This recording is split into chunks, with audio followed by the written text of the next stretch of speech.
Permitidme llevaros de la mano en un viaje fascinante hacia la historia del siglo XVII en Italia, donde una figura enigmática y oscura acechaba en las sombras.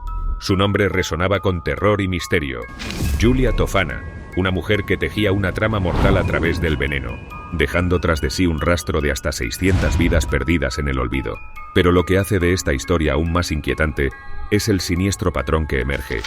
Todas sus víctimas eran maridos de mujeres. Giulia Tofana parece haber nacido en Sicilia, probablemente en la década de 1590 o 1600. De origen humilde, apenas existen registros de sus primeros años. De hecho, las primeras menciones de ella aparecen a principios de la década de 1630, cuando ya era una mujer adulta. Lo único que se sabe con certeza es que era nativa de Palermo, en Sicilia, donde vivía en el momento en que apareció por primera vez en los registros históricos. Se ha especulado que podría ser hija de Tofania d'Adamo, ya que en la Italia del siglo XVII era común tomar el nombre de pila de los padres y utilizarlo como apellido. Tofania d'Adamo se habría convertido en Giulia Tofana. Sin embargo, no hay pruebas concluyentes que confirmen esta relación familiar, y es posible que la conexión madre-hija entre dos generaciones de envenenadores sicilianos sea mera conjetura. Lo que sí está claro es que Tofana trabajó y conoció a d'Adamo a principios de la década de 1630. El 12 de julio de 1633, Tofania fue ejecutada en Palermo por envenenar a varias personas, incluida entre ellas a su marido con un brebaje llamado Aqua Tofana. Así, sabemos que el veneno que usaría Giulia proviene de Adamo, pero fue la protagonista de esta historia la que lo usaría de verdad para hacer auténticas masacres. Algunas pruebas sugieren que Francesca Lasarda fue la principal cómplice de Tofania d'Adamo en Palermo antes de su arresto, y Giulia Tofana también estaba relacionada con ellas, ya que formaba parte de un grupo de mujeres que abandonaron Palermo tras el arresto y ejecución de Teofania. Estas mujeres se establecieron en Roma y pronto empezaron a distribuir su propio Aqua Tofana.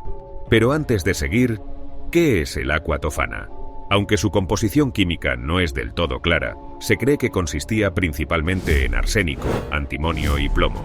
Algunos relatos del siglo XVII mencionan la adición de sublimado corrosivo, que era un término contemporáneo para el cloruro mercúrico, una mezcla de mercurio y cloro. Este veneno, administrado en dosis suficientes, causaba la muerte en aproximadamente 3 días. Los registros de la época indican que los primeros síntomas tras ser envenenado con Aqua Tofana eran un ardor de garganta, seguido de náuseas, vómitos, sed extrema y diarrea. La gran ventaja era su insipidez, siendo prácticamente indetectable en el siglo XVII, cuando el estudio de la toxicología estaba limitado. Por lo tanto, difícilmente nadie sospecharía que la víctima había sido envenenada.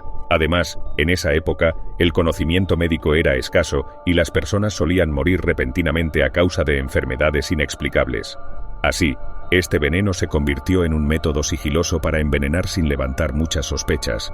Una vez aclarado esto, quédate para aclarar cómo fue la vida de Giulia. Después de la muerte de las dos promotoras de este veneno, Giulia rápidamente se convirtió en líder de los antiguos cómplices de d'Adamo y Lasarda. Reclutó a una joven llamada Girolama Spara como su asistente, así como a otras personas con un mejor conocimiento de la política y de la sociedad romana. Según una fuente de la década de 1650, el padre Girolamo de Sant'Agnello les proporcionó arsénico para fabricar el famoso veneno, ya que su hermano era boticario y tenía acceso a los ingredientes. La pareja convirtió el arsénico en Aqua Tofana, que embotellaban en tarros de cristal etiquetados como Maná de San Nicolás, fingiendo que vendían el líquido como una solución para eliminar manchas faciales. A día de hoy, los registros parecen apuntar que la misión de Tofana era ayudar a las mujeres a acabar con sus maridos que las maltrataban y abusaban de ellas. Los detalles de finales de la década de 1650 durante un juicio a algunos asociados de Tofana revelan algunos aspectos de lo sucedido. Muchos de ellos provenían de la clase media y baja, pero también había algunos con conexiones prominentes en la sociedad romana. Por ejemplo, se dice que la esposa del duque de Ceri, un noble romano de alto rango, envenenó a su propio marido. Los detalles de estos juicios en esa época se ocultaron para proteger a varios individuos socialmente importantes en Roma y dentro de la iglesia de cualquier posible escándalo. La historia de la duquesa de Ceri no era única, ya que muchas mujeres más aparentemente compraron y usaron Aqua Tofana para escapar de un matrimonio infeliz con hombres mucho mayores que ella. En una sociedad misógina y con un alto índice de maltrato doméstico, las mujeres tenían pocas opciones para escapar de matrimonios infelices de manera legal. Por ello, no sorprende que muchas italianas de esa época recurrieran a envenenadoras como Giulia Tofana para ayudarlas a liberarse de sus difíciles circunstancias. La magnitud exacta de su negocio sigue siendo incierta. Algunos registros casi contemporáneos sugieren que podría haber sido responsable, de una forma u otra, de la muerte de hasta 600 personas. Estas cifras pueden resultar difíciles de creer, sobre todo por cómo no hubiese sido pillada antes.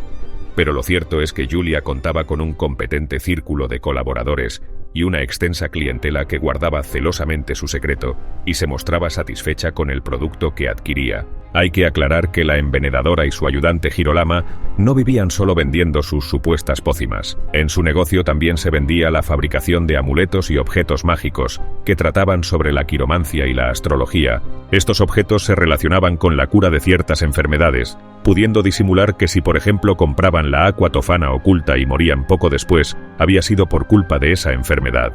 Pero como supondréis, algo así no puede acabar bien, y por desgracia, al igual que sus víctimas, Giulia tuvo un final aterrador.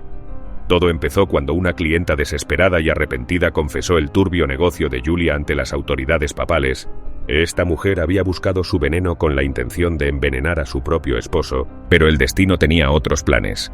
Las palabras de esta clienta destaparon la siniestra red tejida por Giulia, pero su popularidad entre los ciudadanos hizo que se alzaran para impedir su arresto. En una frenética huida, Giulia encontró refugio en una solitaria iglesia, donde la ley de asilo en sagrado le otorgó protección. Sin embargo, Roma se vio inmersa en el torbellino de rumores, acusando a Giulia de envenenar las aguas de la ciudad. Los enemigos de esta astuta mujer forzaron la entrada de la iglesia, arrastrándola fuera del santuario para someterla a un interrogatorio implacable. La historia da un giro cuando Giulia, condenada y obligada a cargar botas de plomo durante su encierro en la prisión, cedió bajo la brutal tortura y reveló la verdad.